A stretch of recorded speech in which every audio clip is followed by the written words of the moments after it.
Bonjour, on est le 7 mai donc 2018. 7 mai 2018, il a fait très bon dans ma région et il faut profiter du temps parce qu'il y a de la chaleur, il y a du soleil, il y a des éclaircies et voilà, euh, on peut profiter, je veux dire, du bon temps. Bon, donc ici, je vais voir compléter un petit peu ce qui a été vu par rapport je sais que j'avais expliqué par rapport à l'historique de la lumière. Bon, il y avait certains savants que je n'avais pas cités.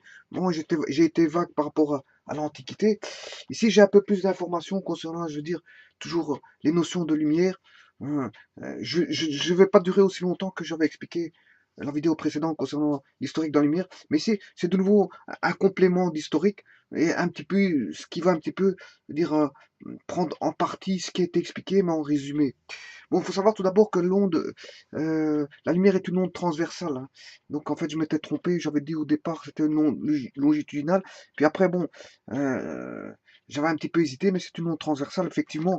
Parce qu'en fait, comme la lumière se propage, donc si je prends direction X, Y, Z, si je prends par exemple la direction de propagation au niveau Y, hein, si le sens de propagation est là, ben on a une onde, je veux dire, qui est électromagnétique comme ceci en fait. Donc perpendiculairement comme ceci. Donc elle est perpendiculaire. L'onde électrique et magnétique sont perpendiculaires à la direction de propagation. Donc d'office c'est une onde transversale. Moi j'avais dit un petit peu, bon j'ai hésité un petit peu, bon parce que j'étais dans le cours des explications.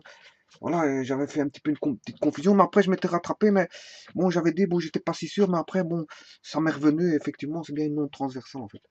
Voilà, donc il y a pas de, il y a pas photo là-dessus, comme on dit. Bon, il y avait ça, il y avait aussi un petit calcul que j'avais fait concernant les âges. Les âges, bon, j'avais dit que c'était 28 ans, en fait c'est 18 ans, mais ça vous verrez la vidéo concernant l'historique de la lumière. Là vous verrez que, en fait, j'ai tout modifié, toutes les erreurs. Enfin, j'ai mis par écrit les erreurs que j'avais faites.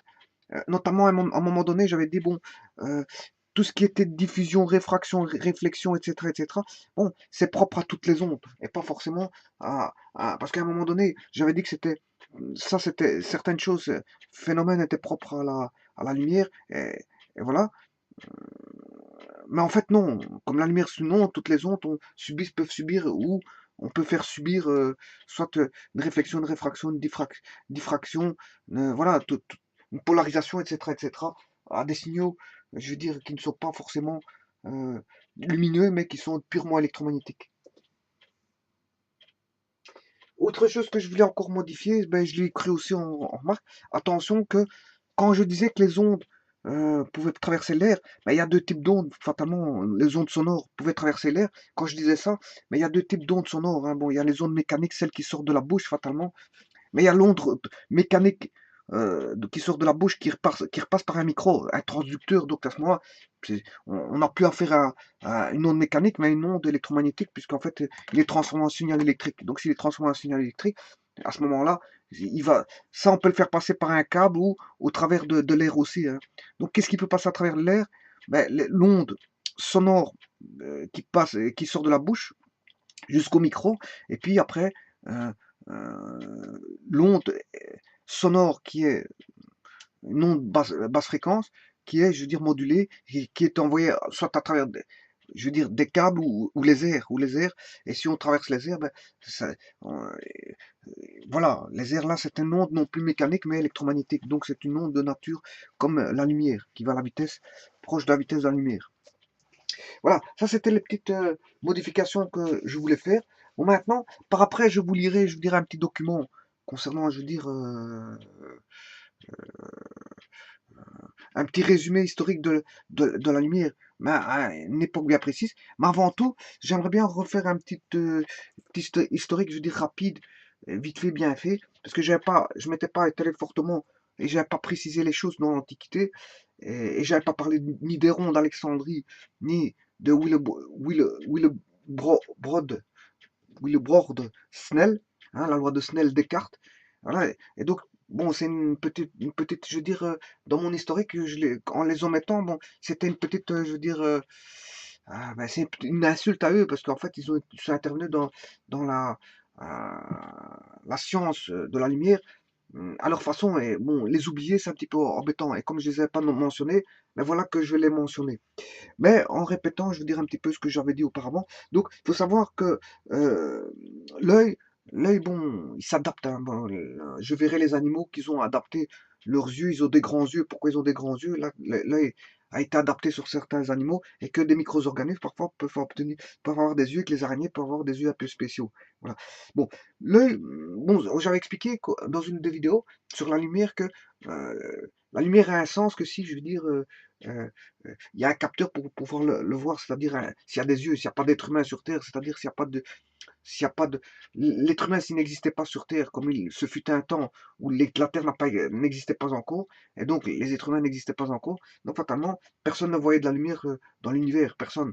Et il n'y a rien qui pouvait voir voilà. Donc on avait la lumière, on va dire, qui n'avait peu de sens, parce qu'en fait, elle était dans un environnement, dire que euh, non détectable par, je veux dire, des êtres vivants. Non détectable par des êtres vivants.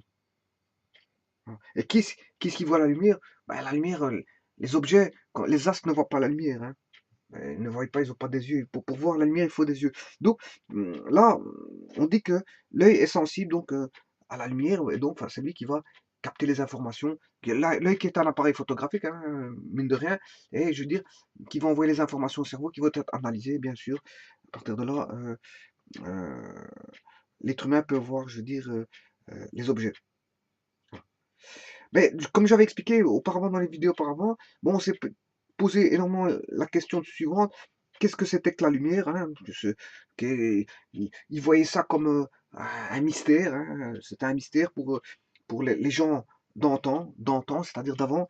Euh, ce qu'ils voyaient, ils voyaient des rayonnements mystérieux, hein, qui jaillissaient euh, en un nombre infini de variétés euh, et de couleurs. Surtout quand on prend, par exemple, hmm, les astres, hein, je veux dire, les astres. Ouais, comme j'avais expliqué, bon, quand on regarde l'univers, enfin, quand on regarde le plan céleste, hein, on voit pas mal de choses qui peuvent se passer de nuit, comme les étoiles filantes, comme les astres qu'on peut voir, la lune éclairée par le soleil, hein, qui fait objet éclairé, hein. Euh, voilà, on peut voir énormément de choses dans l'espace qui donnent un éclairement. Notamment le plus c'est le soleil avec sa réaction thermonucléaire que j'avais expliqué qui se passe dans le soleil, hein, et qui donne un éclairement terrible. Euh, bon, bien sûr, on essaie de créer artificiellement, je veux dire, ces fameuses lumières au travers, bien sûr, des ampoules électriques, hein, des ampoules électriques, hein. Bien avant ça, j'avais expliqué des bougies, des lampes à pétrole, et tralala, tralala, des bouts de bois qui étaient, je veux dire, euh, en feu et qui allumaient, hein, voilà, hein. On peut retrouver aussi des vers luisants dans la nature. Hum, Et quand on va à une fête foraine, par exemple, on peut voir des feux d'artifice, mais les premiers hommes préhistoriques pouvaient apercevoir ceux qui étaient proches d'un volcan, la réaction des volcans au niveau du feu et donc de la lumière qui avait, qui était jaillie de ce feu, mais aussi des éclairs. Les hommes préhistoriques connaissaient le feu de par les éclairs quand il y avait des incendies, etc., etc. Ils en avaient peur. Et puis après, ils ont appréhendé le feu et la lumière. Ils ont fini par vivre avec et savoir, enfin, savoir qu'il fallait se mettre à l'abri quand il y avait des jaillissements je veux dire, euh, d'éclairs dans leur parage. Donc, voilà.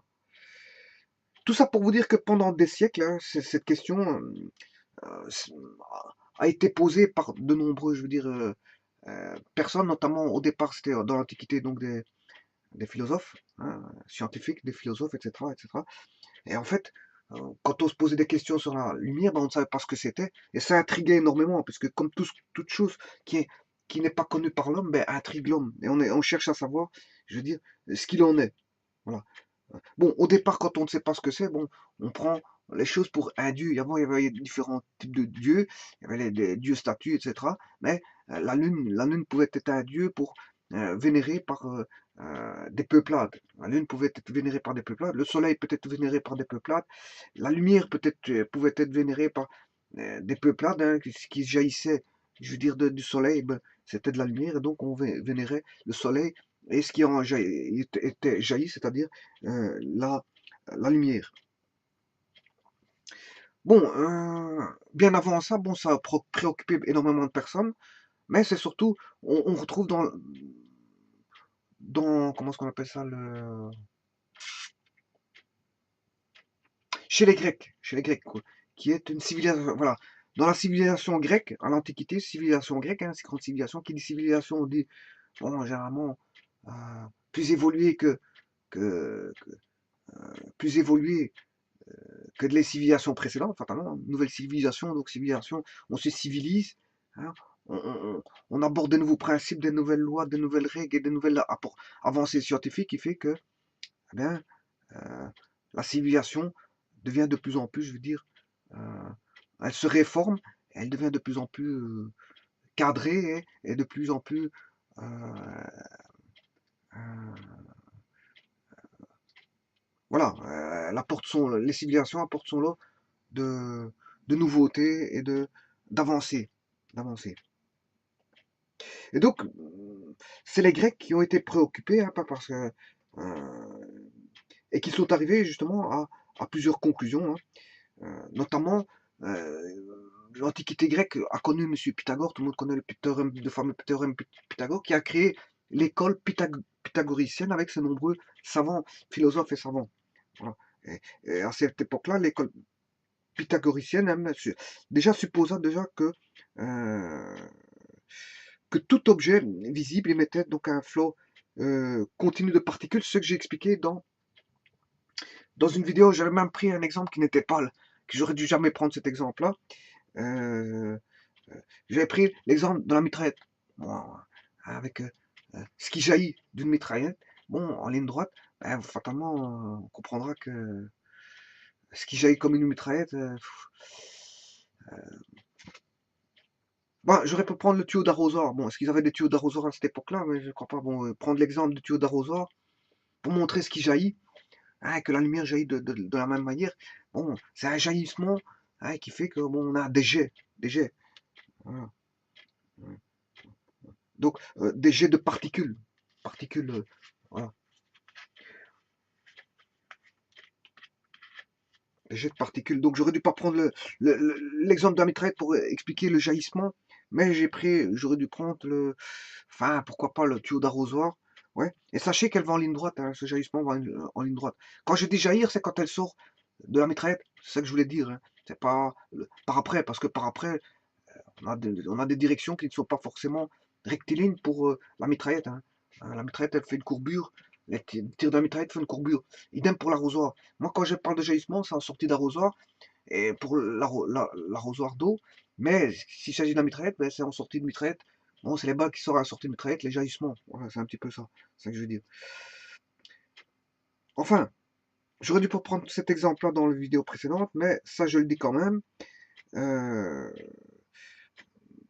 Donc, déjà à ce moment-là, bon, Aristote euh, arriva à une conclusion que la lumière se déplaçait d'un mouvement semblable à celui des ondes. Donc, en fait, il voyait déjà euh, la forme rectiligne, que c'était des particules, qu'il y avait des particules, hein, qui avaient une forme rectiligne, qui avait un jaillissement, et que c'était semblable à celui des ondes. Donc, ils étaient bien avancés, hein, on était déjà à l'Antiquité, et bon, les théories étaient très bien avancées, euh, euh, et que, bien sûr, avec le temps, vous comprendrez, j'ai expliqué tout ça en fait, que avec le temps, bon, les connaissances vont commencer à augmenter, et ce qui va apporter, je veux dire, son lot de grands changements et de preuves à tout ça, ben, c'est quand toutes les théories qui ont été fondées, qui n'étaient pas vaines au départ, puisqu'en fait, ces théories, bon, ça reste euh, des écrits qui sont qui, qui suggèrent d'être, je veux dire, euh, d'être confirmés, hein, d'être confirmés, ces théories.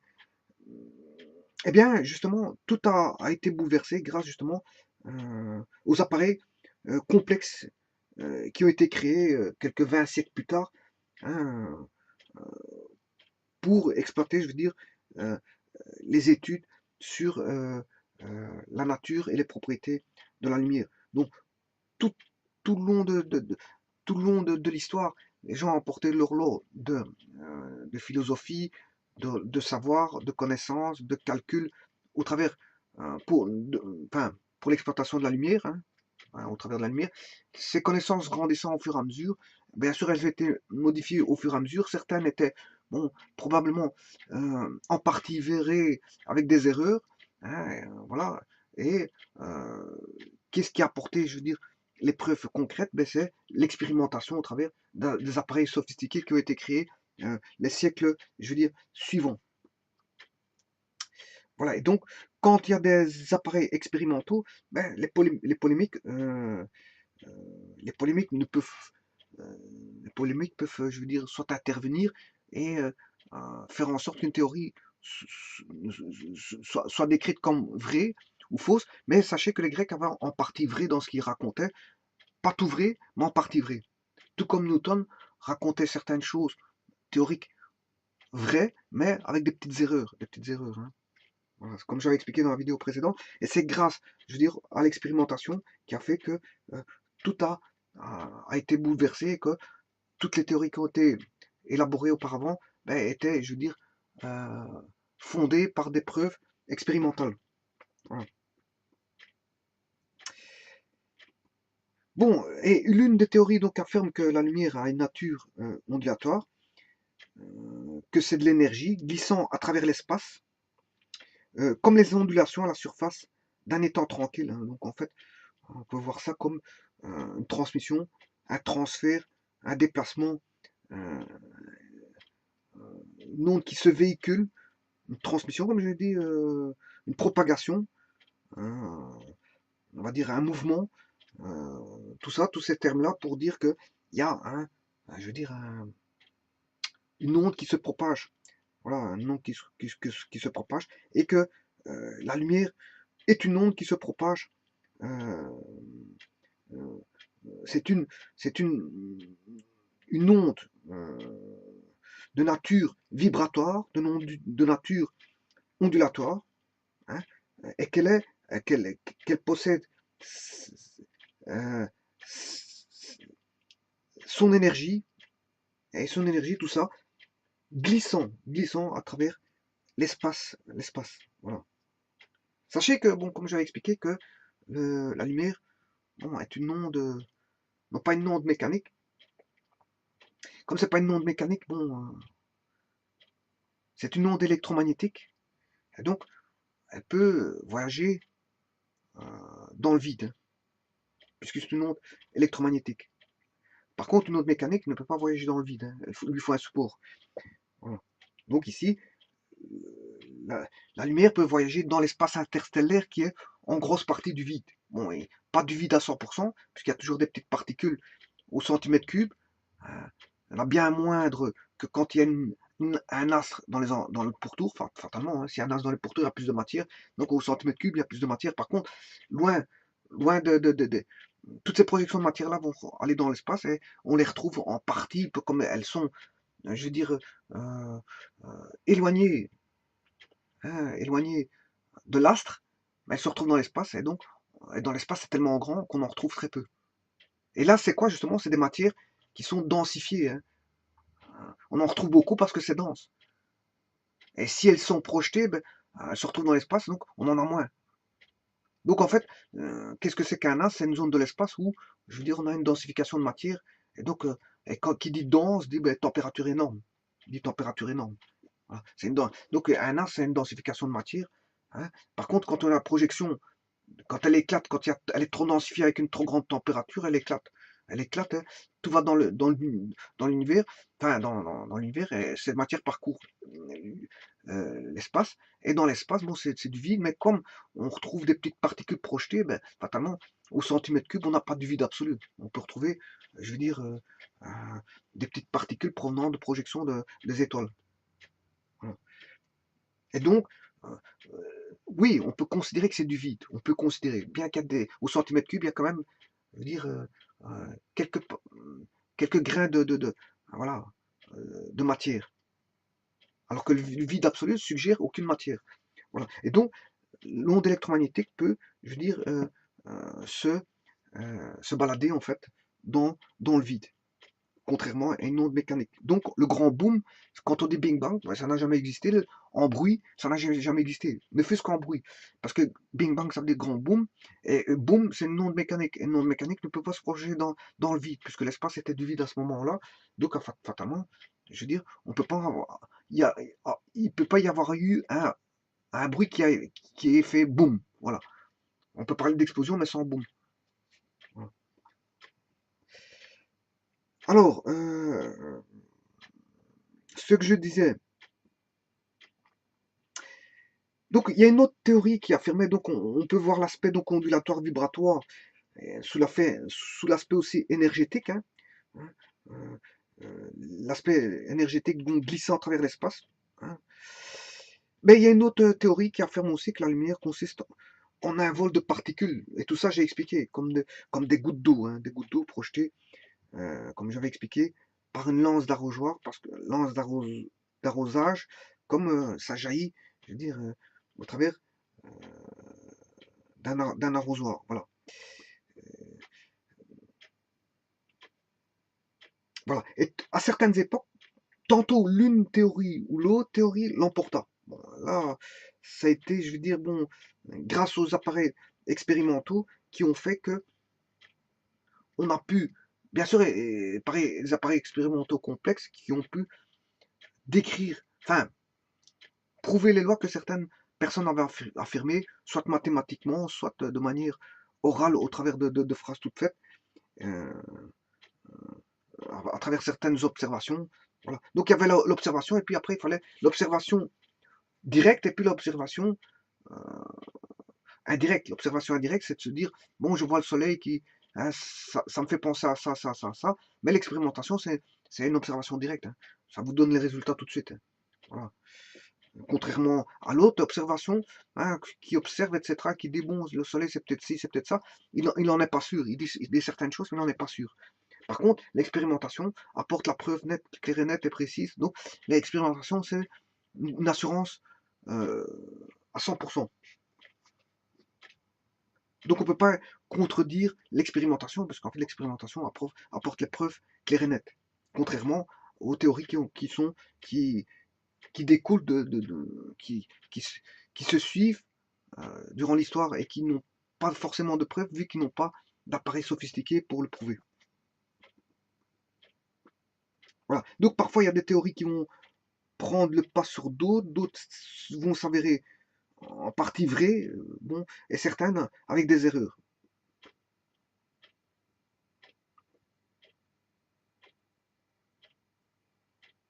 Alors ce n'est que pendant la moitié on va dire du XXe siècle, que qu'une réponse acceptable euh, a été trouvée. Et, chose curieuse, que les deux théories se révèlent exactes, c'est-à-dire que les deux théories, c'est-à-dire que c'est une énergie qui propage l'espace, mais c'est aussi de la matière. Donc on peut voir ça sous forme de particulière, sous forme d'énergie, de particules, voilà, d'ondes vibratoires avec une énergie, de particules, etc., etc. Voilà, donc en fait, les gens qui avaient parlé auparavant, tous les savants, grands savants, étaient en fait dans le bon cheminement, grâce à leur intuition qui s'est avérée parfois exacte, parfois en partie exacte, parfois avec des petites erreurs, comme j'ai expliqué.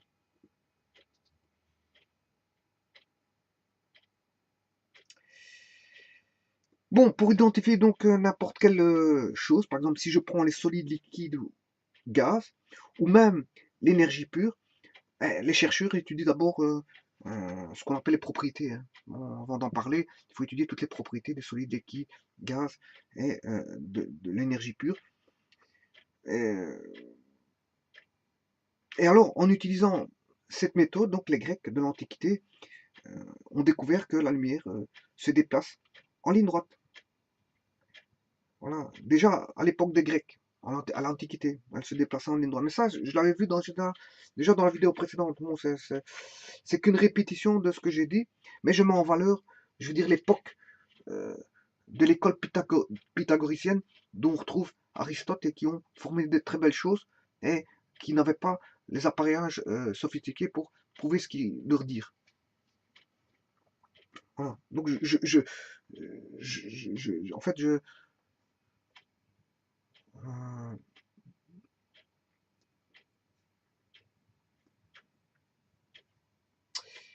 euh, donc je les mets en évidence. Je mets en évidence l'Antiquité parce qu'en fait, ils ont trouvé déjà pas mal de choses sans avoir d'appareillage. Donc c'est pour ça que je les mets en valeur. Je les mets en valeur, euh, ces gens-là, de l'école pythagoricienne, Aristote et Héron.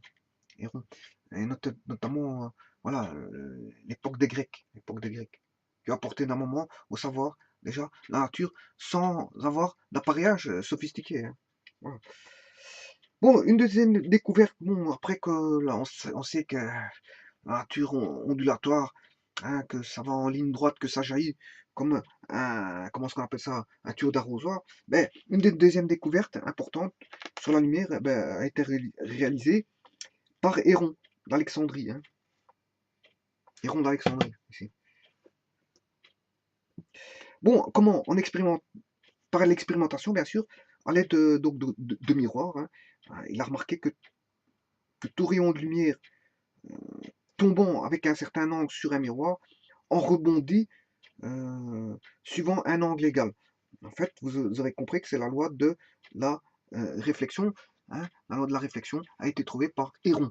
Donc, l'angle d'un, on a une normale, on a un miroir plan, euh, on a une normale au plan, qui est une perpendiculaire au plan du miroir, et on sait bien que l'angle d'incidence qui vient frapper, je veux dire, le miroir que fait avec la normale est égal à l'angle de réflexion. Et ça, c'est les Grecs, notamment, et Héron d'Alexandrie, qui a trouvé cette fameuse loi de la réflexion.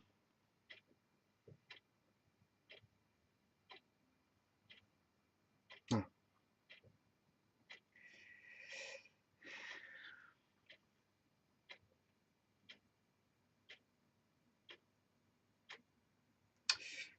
Bon, ici, si je mets, je vous ai mis le XVIIe siècle.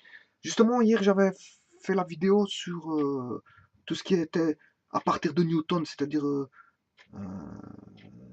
18e, ouais, 18e. Mais en fait, au 17e, bon, de nombreux chercheurs avaient poursuivi donc l'étude de la nature de la lumière, hein. On cherche à savoir ce que c'est que la lumière. Et donc, les progrès ont été très lents durant l'histoire, jusqu'au début on va dire, du XVIIe siècle. Et là, bon, on est passé une histoire très lente sur les progrès de l'étude de la lumière à une étude qui a été, je veux dire, qui a commencé à faire son apogée. Et notamment avec l'arrivée de, je veux dire, de l'optique quantique, hein. Là, bon, là, ça a bouleversé, je veux dire, euh, beaucoup de des choses qu'on ne savait pas. Fatalement, on retombe dans le très petit, plus on tombe dans les très petits, les connaissances s'agrandissent, hein. Bon, ici, on arrive à avoir des nanoparticules. Enfin, on est dans la nanotechnologie. Donc, on est au 10-9. Voilà. Auparavant, ils n'avaient pas les appareils pour aller jusqu'au 10-9. Voilà. Peut-être qu'ils allaient jusqu'au 10-3, puis 10-6, et puis 10-9. Puis après, on descendra encore plus bas. D'où l'électronique qui fait en sorte qu'on a de plus en plus de miniaturisation, hein. Puisque plus on sait descendre avec bas au niveau de la complexité des appareillages, plus on sait faire des appareils, plus on sait faire des choses, des prouesses techniques très petites. Et plus c'est petit, plus l'électronique devient petite aussi, hein. Voilà. Donc ici, il fut un temps, bon, il n'avait pas les prouesses techniques. Et donc, quand on a commencé à tomber sur l'optique ondulatoire, énergétique, quantique, pardon, là, on a fait un bond en avant.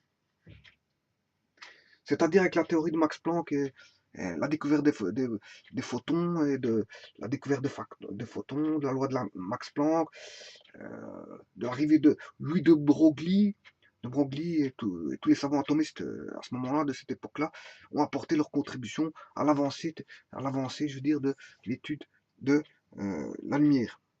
Parce qu'en fait, ils avaient plus de moyens techniques pour aborder la chose et la compréhension de l'étude de la lumière sous un autre aspect, qui était l'optique, on va dire l'optique quantique.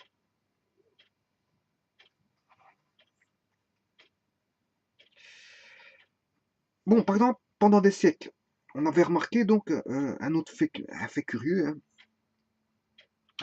hein, fait curieux mais évident, hein. Bon, un bâton droit enfoncé dans l'eau, suivant un certain angle, ne semble plus droit pour l'observateur. Pourquoi? Parce que la partie immergée semble s'incliner dans une direction différente. Et ça, c'est en 1621, Willebrord, je pense que je l'ai bien écrit, Willebrord, Snell. Vous comprendrez que c'est la loi de la... Hein, quand on met un bâton dans l'eau, et bon, s'il semble plus tellement droit, vous comprendrez ce que c'est, hein. C'est la loi de la réfraction. Les vitesses dans l'air. La vitesse dans l'air et dans l'eau n'est pas la même. Non, elle est plus rapide dans l'air. Totalement, on peut voir l'air comme moins difficile à être parcouru que l'eau. L'eau est une matière, je veux dire, voilà, il y a un ralentissement, 300 000 km/s dans l'air et 225 000, je crois, 225 000 dans l'eau. Donc fatalement, il y a un ralentissement. Donc fatalement, si les vitesses sont différentes, fatalement, on a une déformation de la vue de l'objet. Voilà, parce que il y a des déformations, c'est ce qu'on appelle une illusion. On a une illusion optique qui fait en sorte que le bois n'a plus ne paraît plus tellement droit. Alors, on a une déformation, une illusion optique. Et la lumière crée beaucoup d'illusions optiques dans l'espace. Beaucoup, énormément d'illusions optiques. Et là, c'en est une. La loi de la réfraction, c'est une loi d'illusion. Puisqu'en fait, l'objet est déformé, mais en vérité, il n'est pas réellement déformé. Puisque si vous sortez de l'eau, il est toujours, je veux dire, si vous prenez l'objet, il est toujours droit, hein. Si vous sortez, c'est juste que vous l'avez trempé dans l'eau, la vitesse n'est pas la même, la vitesse de la lumière. Et c'est ce qui se passe dans l'espace. On a d'innombrables illusions qui font qu'on voit apparaître des choses dans l'espace qui ne sont pas exactement ce que l'on voit. Ce que l'on voit.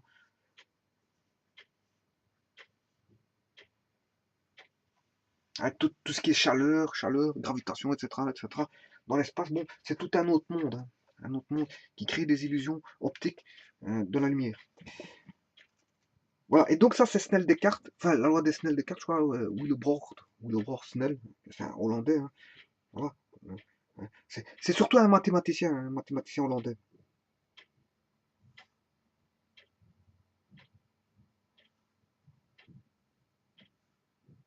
Bon, maintenant, je vais vous citer, je vais vous citer ce qu'il a dit. Bon, donc ça, je vais faire un petit peu de lecture.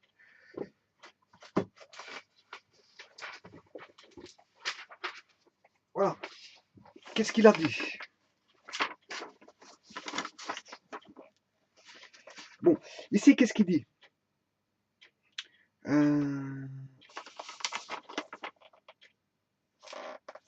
Donc ici, il dit que pendant des siècles, on avait remarqué un autre fait curieux, mais évident. Un bâton droit enfoncé dans l'eau, suivant un certain angle, ne semble plus droit à l'observateur. La partie immergée semble s'incliner dans une direction différente, c'est ce que j'avais expliqué. Et voilà, ça c'est ce que je vous ai cité tout à l'heure. Mais, comment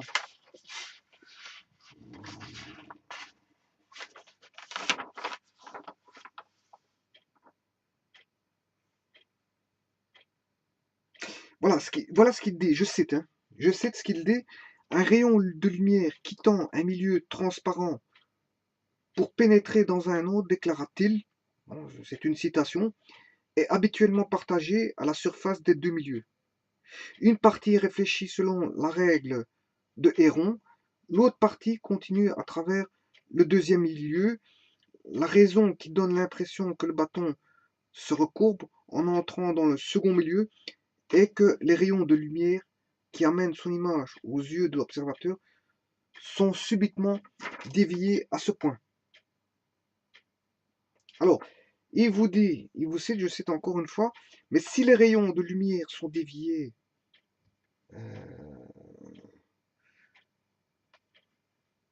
Si les rayons de lumière sont déviés, lorsqu'ils entrent dans l'eau, devons-nous pour autant rejeter la vieille théorie des Grecs affirmant que la lumière se transmet toujours en ligne droite? Pas du tout, répond Snell. Tout ce que l'expérience nous indique, c'est que la lumière peut être en quelque sorte déviée si elle pénètre dans un nouveau milieu.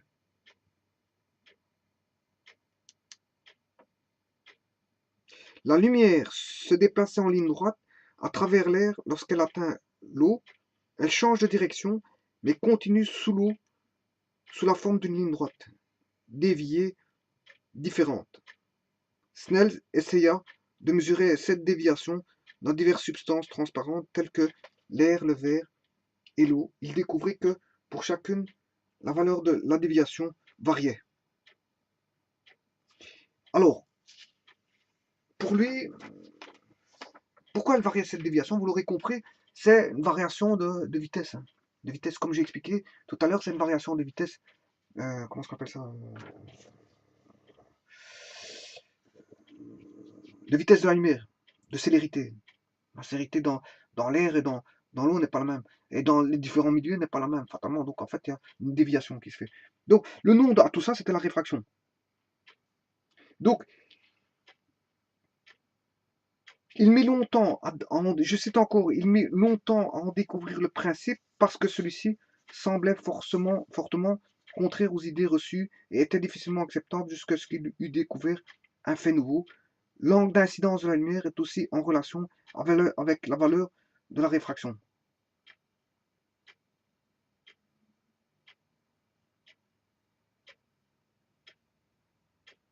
Voilà.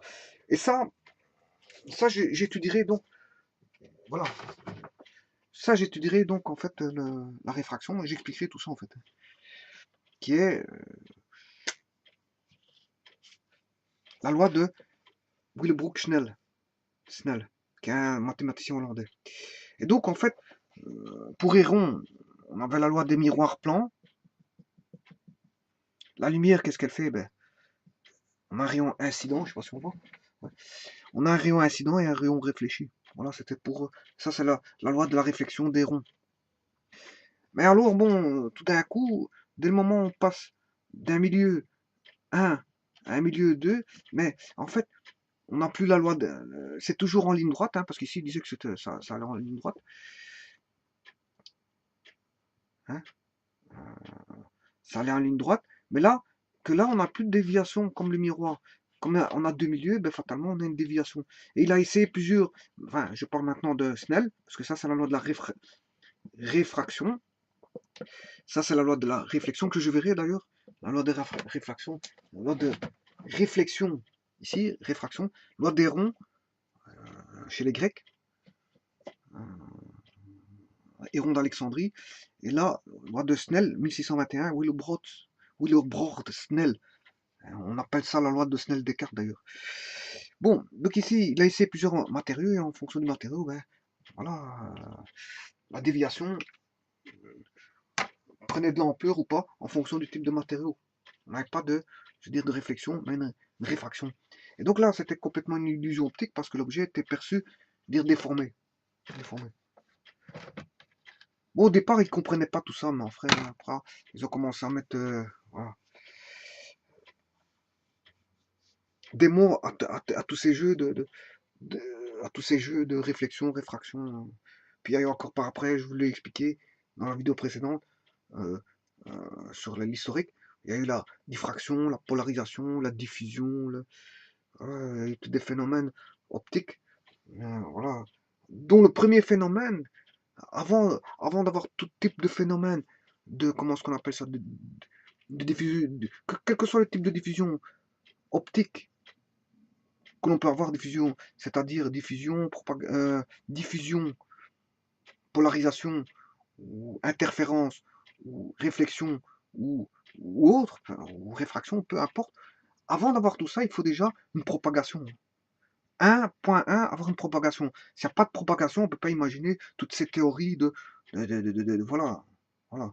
Toutes ces théories, on ne peut pas les imaginer. On ne peut pas imaginer de la polarisation sans propagation. On ne peut pas imaginer de la réflexion sans propagation. On ne peut pas imaginer de la réfraction sans propagation.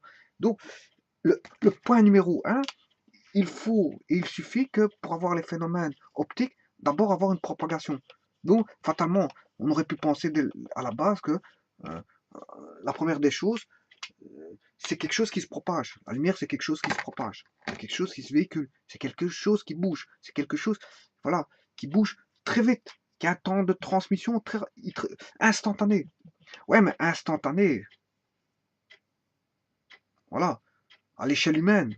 Mais à l'échelle, à la taille de l'univers, ben, si je prends le soleil, ben, ça nous met 8 minutes pour arriver. La lumière du soleil nous met 8 minutes, hein, fatalement. Alors que ça fait, oui, 300 000 km à la seconde. Mais à l'échelle humaine, bon, l'échelle humaine, on se base sur le rayon de la Terre qui fait 30 000 km. 30 000 km, bon, on sait ce que c'est. Bon, au-delà, bon, on commence à ne pas savoir ce que c'est puisqu'on sort du rayon de la Terre, ben, je veux dire, qu'est-ce que c'est que 1 million de kilomètres? On n'a pas de point de comparaison. Hein. On n'a pas de point de comparaison pour savoir qu'est-ce que c'est qu'1 million. 30 000, on sait bien qu'il faut faire le tour de la Terre pour faire 30 000. Mais 1 million de kilomètres, on ne sait pas. Donc, pour aller jusqu'au Soleil, ben, on ne sait pas ce que ça fait. Voilà.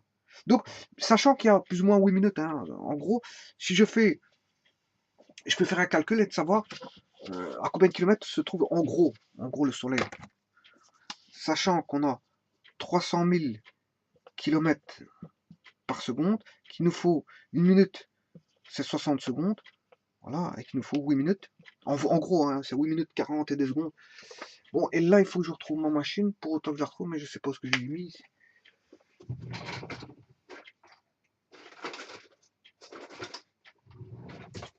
Voilà. 300 000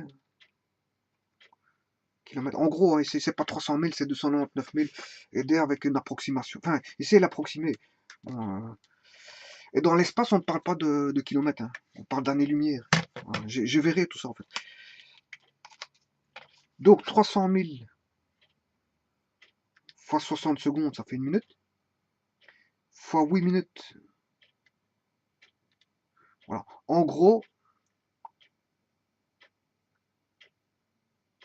le Soleil est à 144 millions. En gros, en faisant le calcul ici, sans compter que j'ai 40 et des secondes ici. Hein. 40 en plus. J'ai 40 secondes en plus. Donc, en gros, j'ai 1 million. Et ici, j'ai pris avec une grossière approximation. 1 million.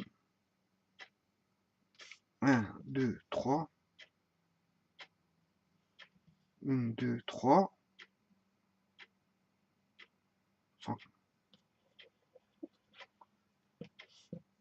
1, 2, 3. 1, 2, 3. Ouais, parce que ma machine, ce qui se passe avec ma machine, la machine réunit tous les.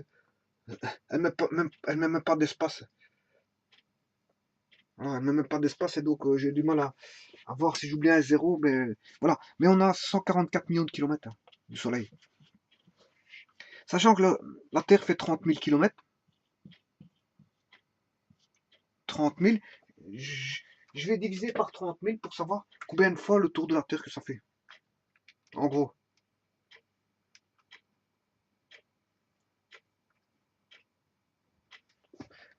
4800 fois le tour, je divise par 30 000. 144 millions divisé par 30 000. Ça fait 4800 fois le tour de la Terre. Vous faites 4800 fois le tour de la Terre. 4800 fois le tour de la Terre et vous arrivez au Soleil. Ah, donc, moi, je prends une base, la base qui est une base connue, qui est le rayon, qui est la circonférence de la Terre. Bon, je la prends à 30 000. Au sol, bien sûr, parce que si vous vous écartez d'1 mètre, on a plus de 30 000 fatalement. Hein. Si vous écartez d'1 mètre de la Terre, on n'est plus à 30 000. Je parle 30 000 au sol, si on avait une Terre ronde, bien sûr. La Terre n'est pas ronde, bien sûr. La Terre, il y a des cratères, bon, il y a des montagnes, il y a des vallées, il y a des plateaux, des plaines, il y a des mers. Voilà, il y a le niveau zéro, il y a le niveau qui n'est pas zéro. Donc en fait, la Terre, voilà, c'est des bosses.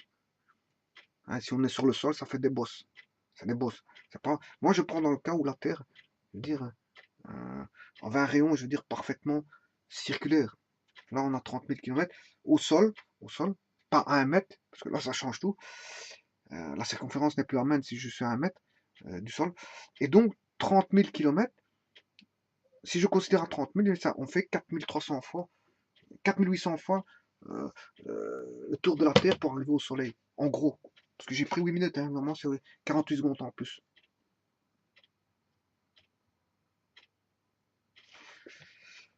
Voilà, donc tout ça pour vous dire que le Soleil, ouais, est-ce qu'il est éloigné? Pas si éloigné que ça quand même, hein. Il est éloigné et il y a une réaction thermonucléaire qui se passe à 144 millions de kilomètres.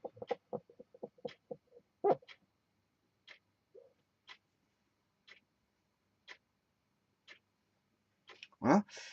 Il y a une réaction thermonucléaire qui se passe euh, à 4800 fois, je veux dire, la circonférence de la Terre. 4800 fois la circonférence de la Terre, ben, il y a une réaction thermonucléaire immense pour faire jaillir, je veux dire, euh, la, la lumière dont les êtres humains ont besoin pour la Terre, sur Terre. Imaginez-vous une Terre sans lumière, on n'a pas de soleil. Déjà, si on n'a pas de chaleur, il n'y a pas de chaleur, il ferait froid. Et dans l'univers, la température atteint moins 273 degrés Celsius. Moins 273. On est, je veux dire, puisque c'est le vide, on est dans presque le vide absolu. J'ai pas dit que c'est le vide absolu, mais c'est presque le vide. On a moins 273,15. Moins 273 degrés. 15, ouais, non, c'est ça. Voilà. Et donc, ça, c'est dans le vide. Quand on est dans le pseudo-vide. Parce qu'on n'a pas un vide parfait. On est dans le pseudo-vide. Ah, on atteint des températures comme ça. Donc, imaginez-vous si la planète Terre était sans soleil. Si il n'y aurait pas de soleil, déjà de 1, on serait à une température qui est celle-ci. De 2, il n'y aurait pas de chaleur. Hein, fini les étés, pas d'éclairement. Qui dit pas d'éclairement, pas de photosynthèse. Qui dit pas de photosynthèse, on n'aurait que des plantes, on n'aurait pas de plantes, pas de plantes, pas de lumière, il ferait tout noir, il ferait froid, froid et noir. Il ferait fort froid et fort noir. Il ferait fort froid et fort noir. Donc autant dire que le soleil est là pour la Terre. Le soleil fait en sorte qu'elle apporte la chaleur nécessaire à la Terre qui peut, qui peut vivre dans un environnement qui est spatial, qui est froid. L'environnement spatial est froid. Donc la planète, le soleil apporte la chaleur nécessaire à la Terre. Voilà. Le soleil apporte la chaleur nécessaire à la Terre. Mais elle apporte plus que la chaleur, puisqu'elle apporte sa lumière. Elle en éclaire. Elle en éclaire pour voir voilà, les journées, pour que les journées dire, bien sûr, il y a le cycle de vie des êtres humains. La journée, on vit et on profite de la nuit qui fait noir pour dormir. Et le jour, on vit, on travaille, etc. La nuit, logiquement, la nuit, c'est fait pour dormir. Bon, malgré tout, il y a toujours des équipes de nuit qui travaillent la nuit. Bon, ça, c'est pour une logique économique, hein, logique économique. Mais travailler trop la nuit, c'est pas bon, parce qu'on peut avoir des problèmes de sommeil par après. Au bout de 20 ans, il y a des gens qui ne savent plus dormir. Et ils vont en médecine du sommeil pour essayer de... Bon, voilà. Ça peut laisser des séquelles, le fait de ne pas dormir, suivant son rythme. Voilà. Et d'autres personnes ne savent pas rester la nuit éveillée, ça c'est sûr et certain. Les personnes, bon, elles ressentent le jour même, elles ressentent le fait qu'ils n'ont pas dormi. Au niveau tension, au niveau circulation, etc., sanguine, au niveau nervosité, etc., etc., ils le ressentent. Donc la nuit, c'est fait pour dormir. La nuit, c'est fait pour dormir. Et le jour, c'est fait pour travailler, vivre, manger, boire, tout ce qu'on veut. Voilà, tout ce qu'on veut. Et donc, la journée, elle est éclairée. Et on vit quand c'est éclairé. Et on dort quand c'est, je veux dire, quand il fait noir, on dort. Et quand il fait, voilà. Mais attention qu'il y a des gens qui n'arrivent pas à dormir aussi, hein. Qui ne dorment que 2 heures par jour. Il y a des personnes qui ont des maladies, je ne sais plus comment on appelle ça, maladies, Je peux trouver ça sur Internet. Je peux trouver ça. Euh,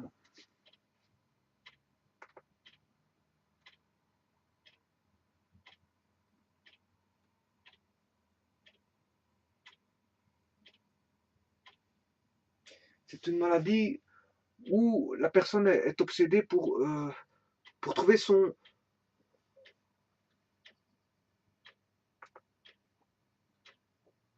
Je vais le dire tout de suite.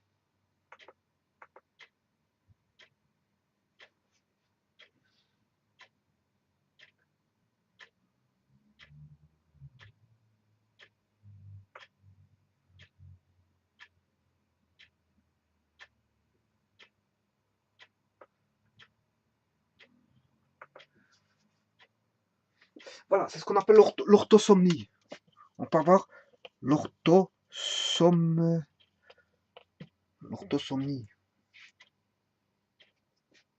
Ah.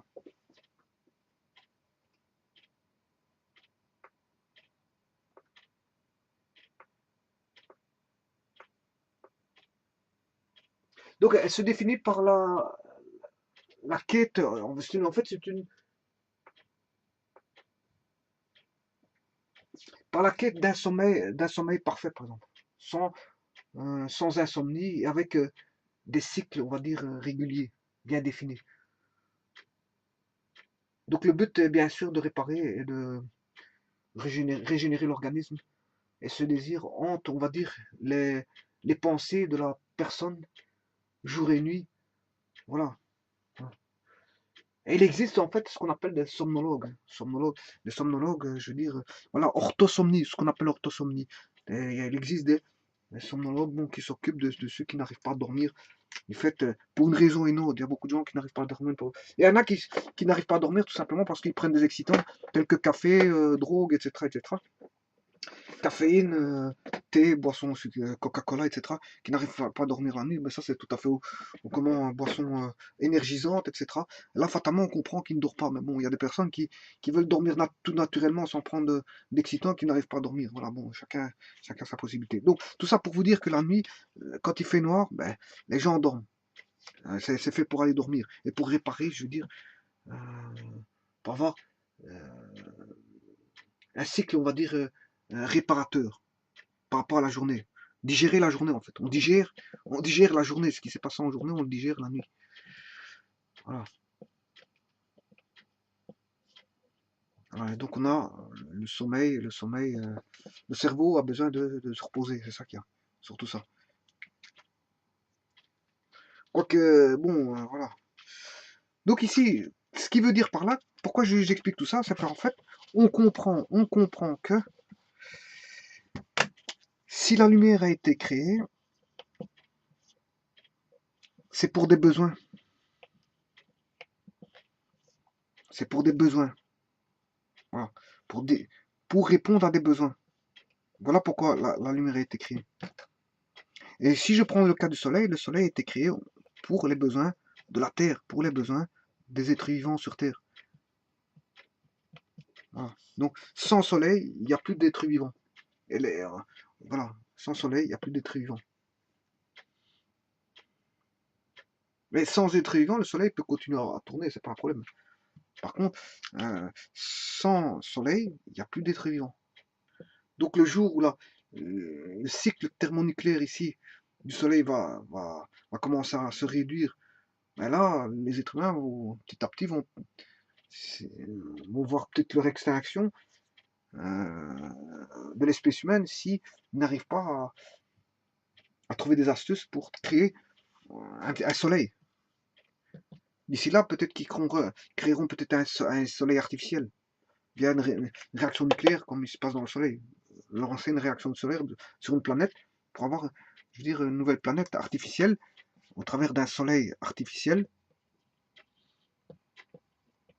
sur notre planète. Et donc habiter notre planète. Si on habite une autre planète, on crée un soleil artificiel et d'ici là, savoir...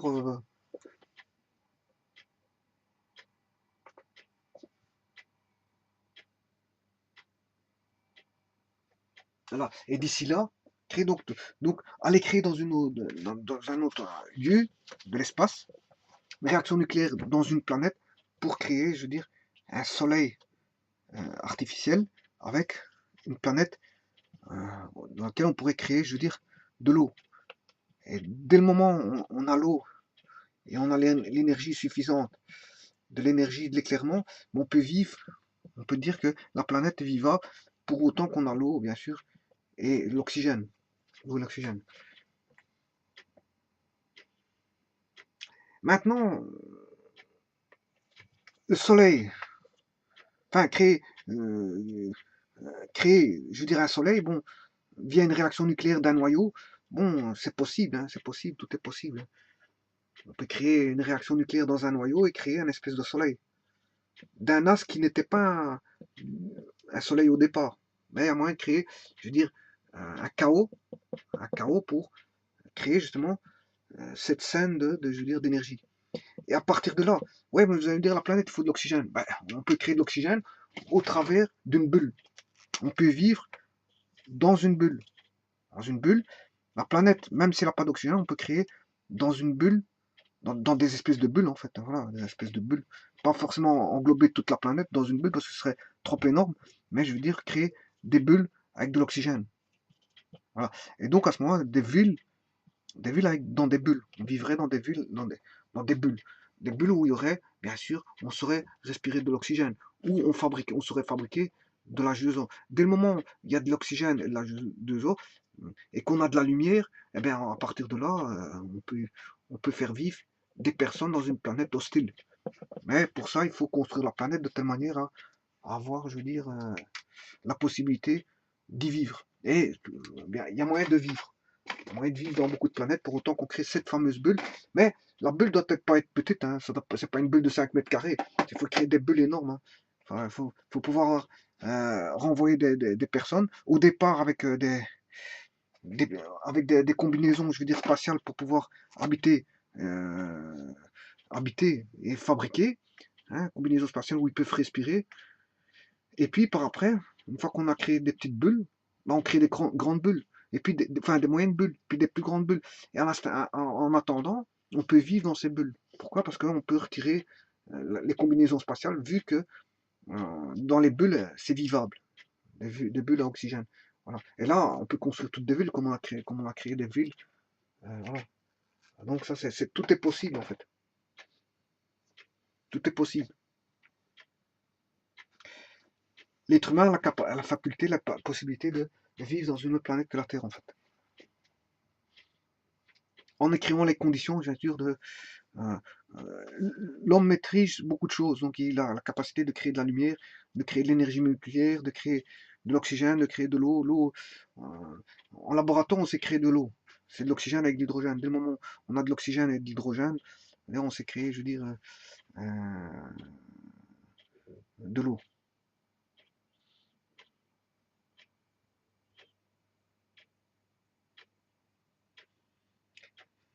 Et créer de l'oxygène, on peut synthétiser pour fabriquer de l'oxygène. Voilà.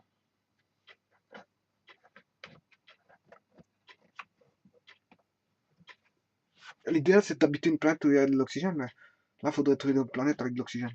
Avec suffisamment d'oxygène, parce que on peut avoir de l'oxygène dans une planète, mais si on n'a pas suffisamment, on ne pourra pas vivre. Donc il faut de l'oxygène en quantité, donc soit pouvoir en fabriquer si on n'a pas assez, ou si on n'a pas du tout, ou je veux dire voilà. Et tout est possible, on sait fabriquer de l'eau et de l'oxygène.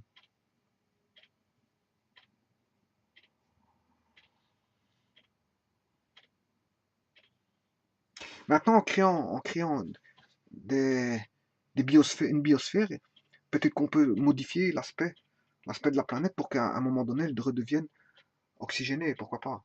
Dire, en forçant les choses à créer, je veux dire, de la végétation et tralali, tralala, ben, on va créer, je veux dire, tout cet espace qui peut créer, je veux dire, de l'oxygène, du CO2, etc., etc. Donc, il suffit peut-être de lancer le processus. Une fois que le processus des réactions sont lancées, peut-être que à grande échelle, bon, il y aura une régulation qui va se faire automatiquement que la planète va devenir vivable. Pourquoi pas? Voilà, je vous remercie beaucoup.